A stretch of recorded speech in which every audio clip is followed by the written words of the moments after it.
You just entered the Lucha Libre Mechanic Production Zone. Let's get started on a 2005 Honda Rancher 350. We're going to change something you probably have never changed or haven't changed in a very long time. Something that a lot of people neglect on their vehicles, UTVs and ATVs, and that's a rear differential fluid. Let's get started. First thing you're going to do is make sure the e-brake is on and it's not going to go anywhere on you. Obviously, the ATV is off. First thing you'll encounter is this shield right here. Then they have 3 bolts, 1 bolt on this side right here, 1 bolt on this side right here, and then 1 in the very front.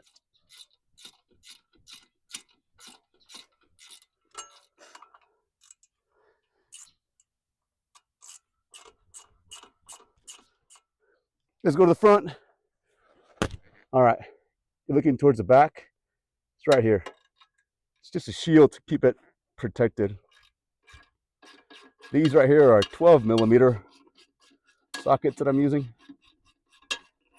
There you go. That plate there is just to protect the differential. You'll see all kinds of stuff build up in here. Just clean it off.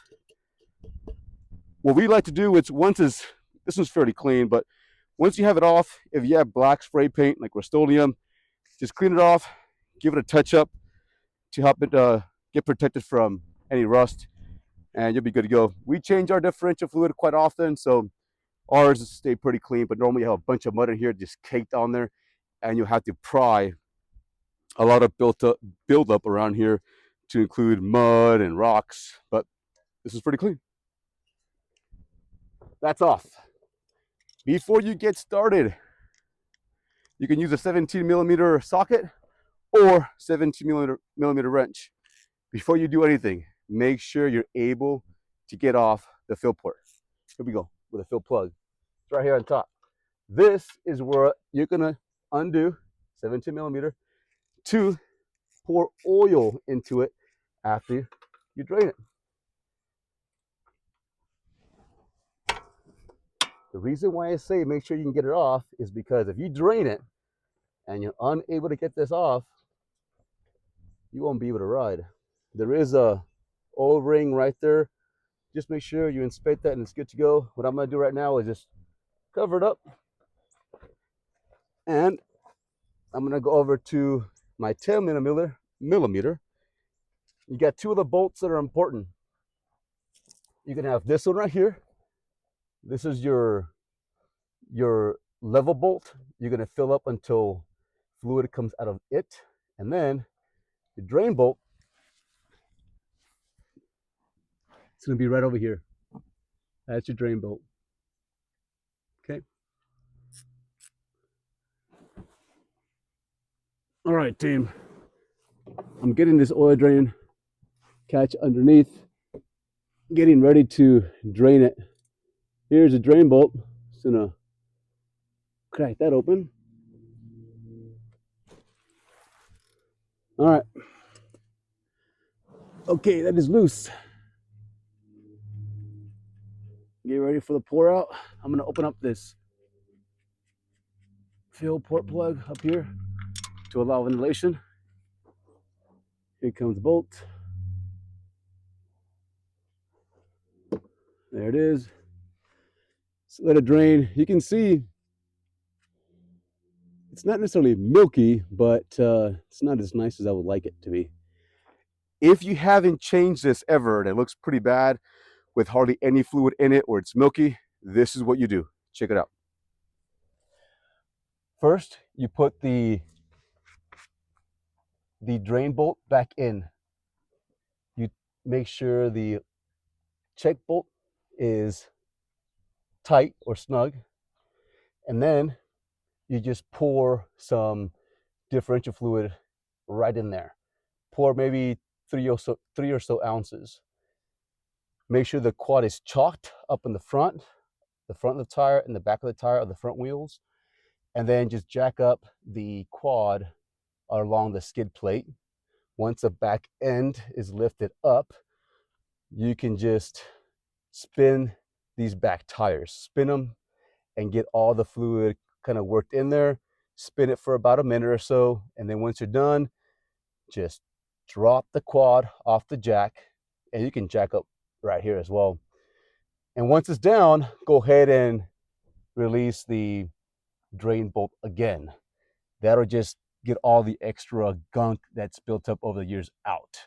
That simple. You want to change the rear differential fluid every 200 hours, every 12,000 miles, or every 2 years. If you ride heavy, you ride hard, or you ride more often, then change it more frequently. Okay, so what we've done here is it's drained. So I got the bolt right here. This does have a crush washer. So the drain bolt and the level check bolt both have washers. Make sure you get those back on there. If they're damaged or not sealing, just replace them. All right, it's on there. Now with just about any bolt, you don't need a lot of torque on here. It's a 10 millimeter, very small. Just get it seated or snug, and then just do quarter turn, and that's it. You're done. All right, next step. We already loosened up the level check bolt. So we'll take that off. And you can see that washer, that crush washer, is right there. Looks pretty good still. Keep them together. I'm gonna put it over here. And now all you do is fill up the differential fluid until it comes pouring out.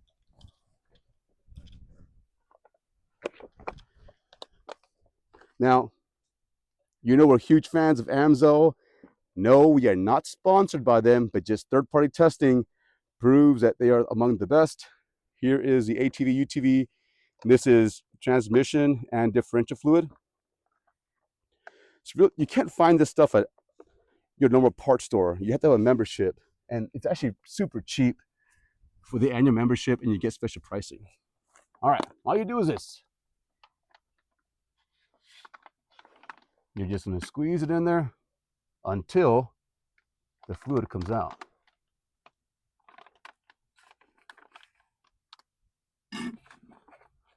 There it is.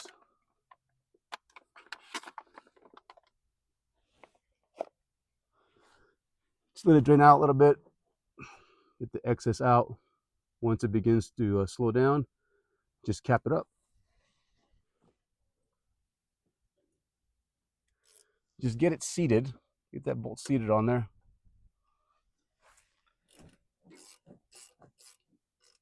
Seated. Get a quarter turn, and that's it. You're done. Last piece is your fill plug. Get it on there.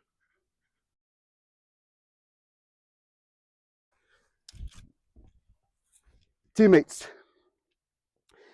I'm not going to finish reassembling, but from here on out, you got it. Remember to do this as often as I mentioned earlier, and you're good to go.